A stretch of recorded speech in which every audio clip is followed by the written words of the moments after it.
तो बच्चों, hello everyone. आज पढ़ेंगे हॉर्टिकल्चर यूनिट बी, जिसमें अपना टॉपिक है बनाना और पॉमग्रेट। बनाना को केला बोलते हैं और पॉमग्रेट को अनार बोलते हैं। और कल अपन ने पढ़ा था अमरूद, और उसका हमने कॉमन नेम, जलवायु और सॉइल, किस्में, वेराइटीज, हार्वेस्टिंग, प्रोपगेशन और सब पढ़ा था। और आज अपन पढ़ेंगे बनाना और पॉमग्रेट, जिसमें आपको वीडियो के लास्ट तक बने रहना है। और चलो स्टार्ट करते हैं। बनाना कॉमन नेम, स्वर्ग का सेब, एप्पल ऑफ द पैराडाइज। वनस्पतिक नाम क्या है उसका? मूसा पैराडिसिका, कोल म्यूजेसी। गुण सूत्र संख्या 33 और त्रिगुणित होती है। कितनी? त्रिगुणित, यानी कि 33। और यहाँ से क्वेश्चन बन सकता है, गुण सूत्र की संख्या कितनी होती है? न्यू जेड में प्रश्न आ गया तो वहाँ पे 33 दे रखा होगा, 40 दे रखा होगा, 44 दे रखा होगा, 28 दे रखा होगा, तब अपन को 33 राइट करने। ठीक है। उद्गम स्थल दक्षिणी पूर्व एशिया के उष्ण देशीय क्षेत्र। और फल प्रकार सरसबेरी। और पुष्पक्रम स्पेडिकस। आप सबको इसका ये जो इम्पोर्टेंट है वो याद रखना है। इसके बाद में आता है केले के बारे में। आज सब कुछ अपन पढ़ेंगे। केले में कार्बोहाइड्रेट प्रचुर मात्रा में पाया जाता है, साथ ही विटामिन ए अच्छा स्रोत रहता है। अब यहाँ पे क्वेश्चन बन सकता है कि केले में सबसे अच्छा इस विटामिन का स्रोत कौन सा रहता है? तो क्या रहता है? विटामिन ए का स्रोत ज़्यादा अच्छा रहता है। और केले में मेलिक एसिड भी पाया जाता है। केला उत्पादन में विश्व में भारत का प्रथम स्थान है। यहाँ पे आप सभी को भी पता होगा केला का भारत में कौन सा स्थान है उत्पादन में? तो कौन सा है? प्रथम स्थान है। और सेकंड स्थान आपको भी पता होगा कौन सा होगा? आम, जो केले के बाद आता है। प्रमुख केला उत्पादक राज्य। अब राज्य में देखें तो राज्य में महाराष्ट्र, तमिलनाडु, आंध्र प्रदेश, केरल व कर्नाटक हैं। और राजस्थान की बात की जाए तो केला उत्पादन कहाँ हो जाता है? संभावना वाले जिला कौन सा है? बांसवाड़ा। क्यों? क्योंकि वहाँ पे अज का टेम्परेट और मिट्टी की वजह से। National research centre of for बनाना कहाँ है? तिरुचिरापल्ली, तमिलनाडु। जलवायु एवं भूमि, क्लाइमेट एंड सोइल। जलवायु एवं भूमि, क्लाइमेट एंड सोइल। केला उष्ण जलवायु पौधा है तथा गर्म व आर्द्र वातावरण में मशहूर उत्पादन है, भरपूर उत्पादन है देता है। औसत तापमान 26 डिग्री से 5 डिग्री सेल्सियस। कितना तापमान है? 26 डिग्री से 5 डिग्री सेल्सियस। केले के लिए न्यूनतम तापक्रम 15 डिग्री सेल्सियस से कम नहीं होना चाहिए। जल धारण क्षमता वाली किंतु जल निकास युक्त उपजाऊ मिट्टी उपयुक्त है। केले के उन्नत किस्में, इम्प्रूव द वेराइटीज। केले के उन्नत किस्में, इम्प्रूव वेराइटीज, जिसमें चंपा, रसमिली, बसराई बोना, होंडा, लेक्टिन, बत्तीसा, रोबलेट, दविचाल, रसथली इत्यादि।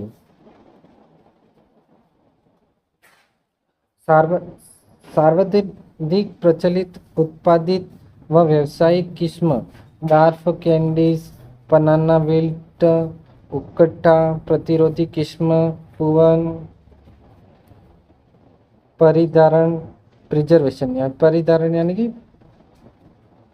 परीक्षण यानी कि प्रिजर्वेशन हेतु किस्में मुकुंद, नेड्रन उद्यम। शीश गुच्छा यानी bunchy of top of disease, यानी कि शीश गुच्छा यानी कि bunchy of top of disease, यानी कि जो केला होता है उसके जो टॉप वाले बीच वाली जो होती है उसमें क्या हो जाता है? डिजीज हो जाती है, जिसको क्या बोलते हैं? बंची टॉप डिजीज के प्रतिरोधी किस्म लेडी। उत्परिवर्तन किस्म ग्राडेन, लाल छिलका युक्त किस्म लाल विल्टी। अब अपन आ जाते हैं प्रोपोगेशन के बारे में पढ़ेंगे। प्रवर्धन, प्रोपोगेशन, केले का व्यावसायिक प्रवर्धन अंत बूस्टरी तलवार शुष्क शो वर्कर्स जिनका वजन 500 से 750 ग्राम के बीच होता है।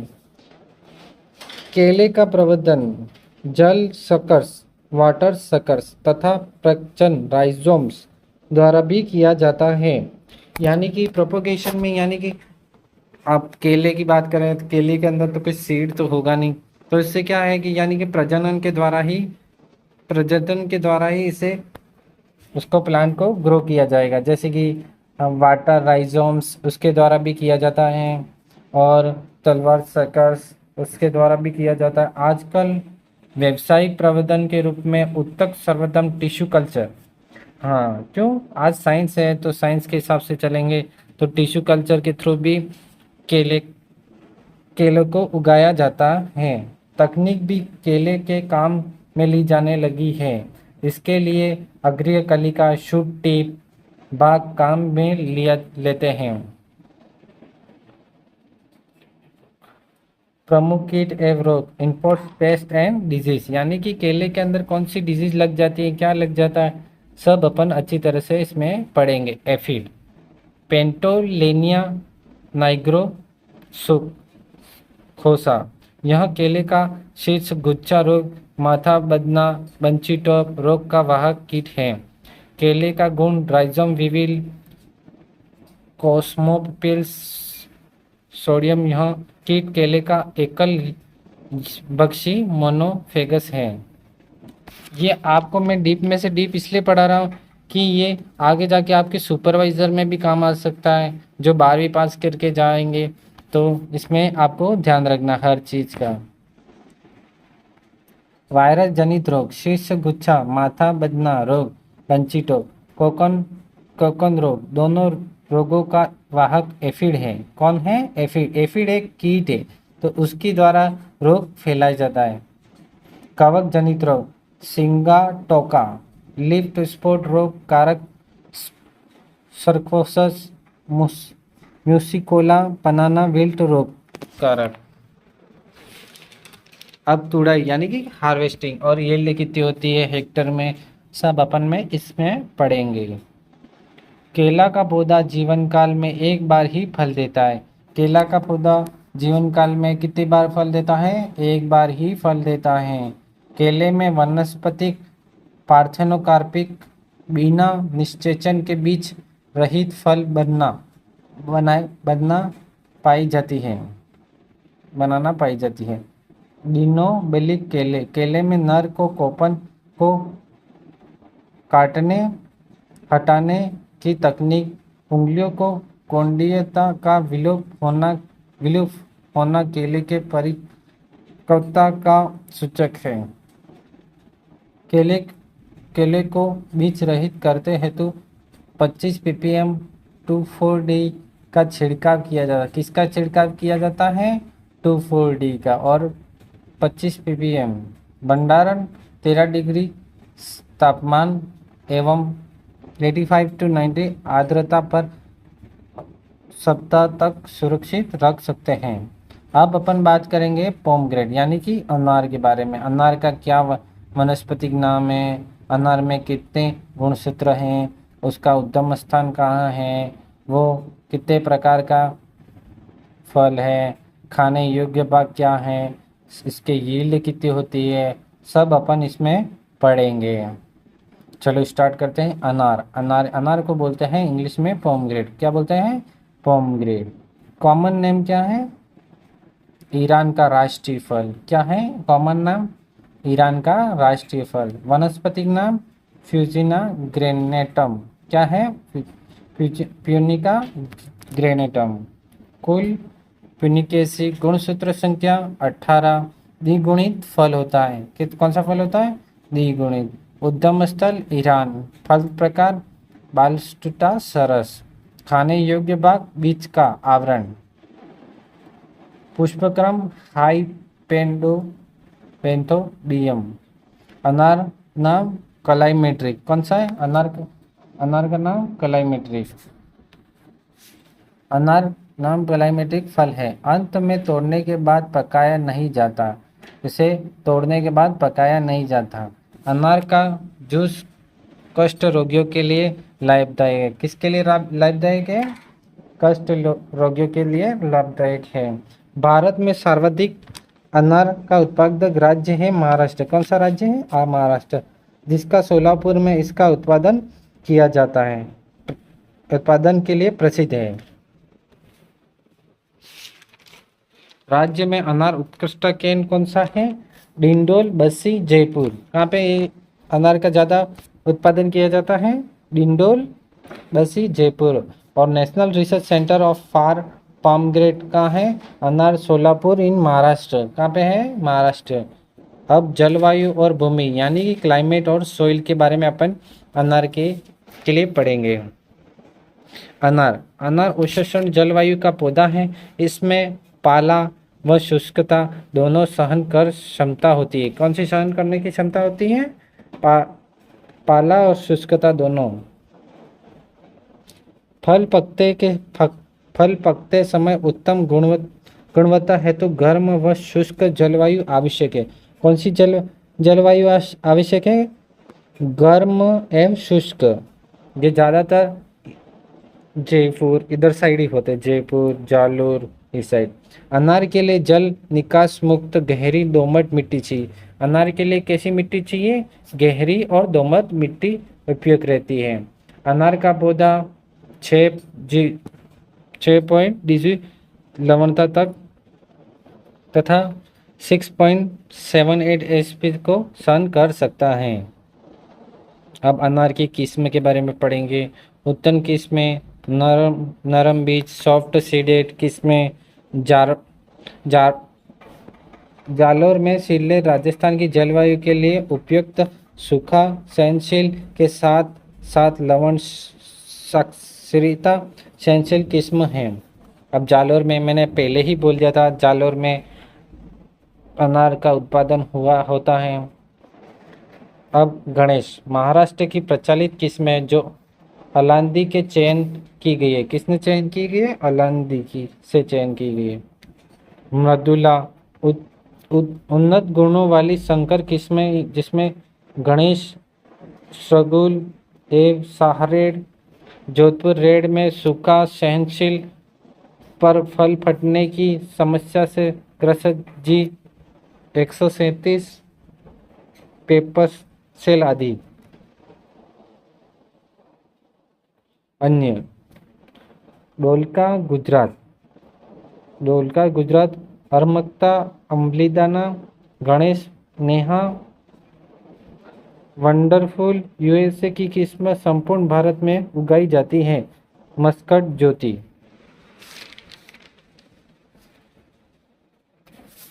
फल फटने की मुक्त किस्में यानी कि फटने से मुक्त किस्में यानी कि फल नहीं फटे ऐसी किस्में जैसे कि बदुना, रूबी, THR, बंगलोर, कंधारी, हिमाचल प्रदेश में अलांदी। अब प्रोपोगेशन की बात करते हैं। अनार का प्रवर्धन कलम द्वारा करने के लिए फरवरी माह में अधिक उपयुक्त है। अनार के जब प्रवर्धन करते हैं यानी कलम चढ़ाते हैं, कुछ भी करते हैं, तो कब उसके लिए टाइम अच्छा रहता है? तो फरवरी माह में अधिक उपयुक्त है। व्यावसायिक तौर पर गुट्टी दाब एयर लेयरिंग द्वारा वर्षा ऋतु में प्रवर्धन किया जाता है। व्यावसायिक तौर पर गुट्टी दाब यानी एयर लेयरिंग द्वारा वर्षा ऋतु में प्रवर्धन किया जाता है। रोपण वर्षाकाल में या फरवरी माह में सिंचाई का समुचित प्रवर्धन होने पर उसे रोपा जाता है। किसे रोपा जाता है? अनार को। अब गड्ढे करने का आकार कितना होना चाहिए, कितने सेंटीमीटर होना चाहिए, दूरी कितना होना चाहिए, ये सब अपन को ध्यान में रखना है। दूरी 5 × 5 मीटर की दूरी होनी चाहिए। गड्ढे का आकार 60 × 60 × 60 सेंटीमीटर होना चाहिए। नोट: अनार में भी अमरूद की तरह ही वर्ष में तीन बाहर जाती है, जिसके अध्ययन के लिए अमरूद फसल को देखें। यानी कि अमरूद मैंने पिछले वीडियो में पढ़ा रखा है, तो आप उसे 3 बाहर होते हैं, हस्त बाहर, मिरिक बाहर और एक और बाहर होता है, हस्त बाहर, मिरिक बाहर। और इसमें क्या होता है कि कब कब उगाया जाता है सब उसमें बताया जाता है। मिक एक अम्बे बाहर होता है जो फरवरी मार्च में उगाया जाता है, मृग बहार वो जुलाई अगस्त में, और हस्त बहार यानी कि इसकी कब और तुड़ाई कब करते हैं सब इसमें बताया गया है।